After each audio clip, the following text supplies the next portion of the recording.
오늘 묵상하게 될 본문의 말씀은 마태복음 제5장 39절로 42절의 말씀입니다. 함께 읽도록 하겠습니다.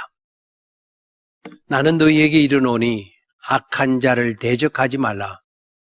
누구든지 내 오른편을 치거든 왼편도 돌려대며 또 너를 고발하여 쏘곳을 가지고자 하는 자에게 겉옷까지도 가지게 하며 또 누구든지 너로 억지로 오리를 가게 하거든 그 사람과 심리를 동행하고 네게 구하는 자에게 주며 네게 꾸고자 하는 자에게 거절하지 말라. 아멘. 오늘 묵상할 말씀은 너무도 유명한 예수님의 산상수훈 중에 보복에 관한 말씀입니다. 하지만 저는 이 말씀을 소름 끼치는 보복의 말씀으로 보기보다는 오히려 통 큰 사람이 될 것을 교훈하신 말씀으로 보고 싶습니다. 어떤 문제로 대립하고 갈등이 생겼을 때 어떻게 대처해야 할까요? 다들 나름대로 일리가 있고 이유가 있다고 합니다. 동전의 양면성처럼 앞만 보고 이렇다, 또한 뒤를 보고 저렇다 주장합니다. 분명히 동전은 하나인데 말입니다. 우리가 하는 일들이 그러할 때가 참 많습니다. 그것도 억지로 말입니다.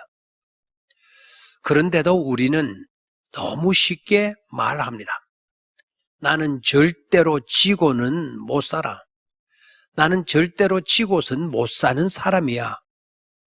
라고 합니다. 그것도 부끄러운 줄 모르고 자랑 삼아서 말합니다. 그렇다면 그 결과는 뻔하지 않습니까? 다툼, 분열 뿐이죠. 그것밖에 나올 것이 없습니다. 오늘 주님은 그러지 말라는 것입니다. 차라리 통 큰 사람이 되라는 것입니다. 오른뺨을 치거든 왼뺨도 돌려대주고, 여기에서 오른뺨을 치거든 왼뺨도 돌려대주고, 마주본 상태에서 왼손잡이가 아니라면 오른뺨을 치려고 하면 오른손 손등으로 오른뺨을 칠 수밖에 없습니다. 손등으로 상대방의 뺨을 쳤다는 것은 그는 모욕적인 행위가 되는 것입니다. 그리고 쏘곳을 가지고자 하는 자에게 통 크게 겉옷까지도 내어주고 했습니다. 유대인에게 있어서 겉옷은 아주 중요합니다. 차가운 추운 밤이 되면 이불 역할을 하는 것이 겉옷이기도 합니다. 그리고 그들은 속옷과 겉옷밖에 없습니다. 속옷을 달라고 하는 사람에게 겉옷을 내어주라고 하면 그건 나체가 되라는 거나 다름이 없습니다. 그리고 억지로 오리를 가게 하면 통 크게 심리까지 동행해 주라고 말씀합니다. 왜? 다툼과 분쟁과 갈등이 일어나서는 안 될 것이기 때문입니다. 그러나 그보다도 더 중요한 것은 하나님의 백성들의 삶의 기준과 가치관과 의식의 문제입니다. 하나님의 백성된 자는 큰 자가 되어야 한다는 것입니다. 통 큰 자가 되어야 한다는 것입니다. 왜 그렇습니까? 큰 자가 작은 자를 품을 수 있기 때문입니다. 작은 그릇이 큰 그릇을 담을 수는 없습니다. 큰 그릇이래야만이 작은 그릇을 담을 수가 있습니다. 부모가 자식을 품을 수가 있지 자식이 부모를 품기란 어렵습니다. 엄마를 이기는 딸은 있어도 딸을 이기는 엄마는 없다는 말이 사실입니다. 엄마가 힘이 없어서가 아니라 엄마가 크기 때문이죠.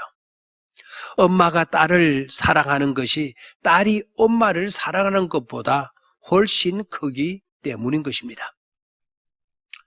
진다고 당했다고 분노하지 말아야 합니다. 왜냐하면 큰 자이기 때문입니다. 사랑을 가진 자들이 행할 수 있는 일이기 때문입니다. 하나님의 나라의 시민이기 때문입니다. 우리는 이 사실을 잊지 말아야 할 것입니다.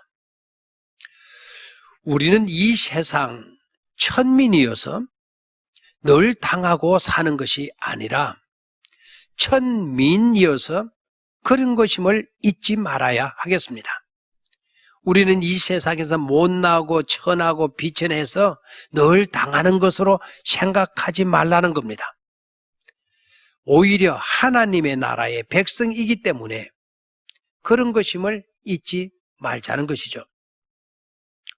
종교개혁의 두 지도자 마틴 루터와 쩌빙글리가 있습니다. 한때 이 두 지도자는 견해 차이로 훌륭한 지도자임에도 불구하고 서로의 갈등에 놓이게 됩니다. 그런데 쩌빙글리가 그 일로 고민하다가 스위스의 한 산모퉁이에서 아주 멋있는 해답을 찾아냅니다. 그것도 염소에게서. 요즘 말로 하게 되면 신의 한 수를 염소에게서 배우게 된 것입니다. 염소 두 마리가 가파른 좁은 오솔길 양쪽에서 다가오고 있었습니다. 한 마리는 올라가고 한 마리는 내려오고 있었습니다. 드디어 두 염소는 한 지점에서 딱 마주쳤습니다. 비켜 지나갈 수가 없었습니다. 잠시 상대편을 쳐다보던 염소들은 머리를 낮추었습니다. 아마 한마땅 힘 기울이기를 할 것 같은 그런 자세였습니다. 그런데 놀라운 일이 벌어졌습니다. 올라가던 염소가 길바닥에 바짝 낮추었습니다. 그러자 내려오던 염소가 가볍게 그 등을 타고 넘어갔습니다. 이어서 몸을 바짝 땅에 낮췄던 염소가 일어나 아무 일도 없었다는 듯 산 위로 올라갔습니다. 쩌빙글리가 그 모습을 보고 유레카, 유레카 외쳤습니다. 나는 알았네, 나는 발견했다, 나는 깨달았다 외쳤습니다. 그리고 아주 유명한 말을 합니다. 가슴에 새겨두어야 할 너무나도 귀중한 말입니다. 기꺼이 몸을 낮출 줄 아는 염소만이 그토록 높은 산 꼭대기까지 올라갈 수 있다. 기꺼이 몸을 낮출 줄 아는 염소만이 그토록 높은 산 꼭대기까지 올라갈 수 있다. 기도하겠습니다. 사랑의 아버지 하나님, 오늘도 하나님이 주신 최고의 날 헤메라입니다. 통 큰 하나님의 시민으로 살 수 있도록 확실하게 저희를 붙들어 주시옵소서. 예수님의 이름으로 기도드립니다. 아멘.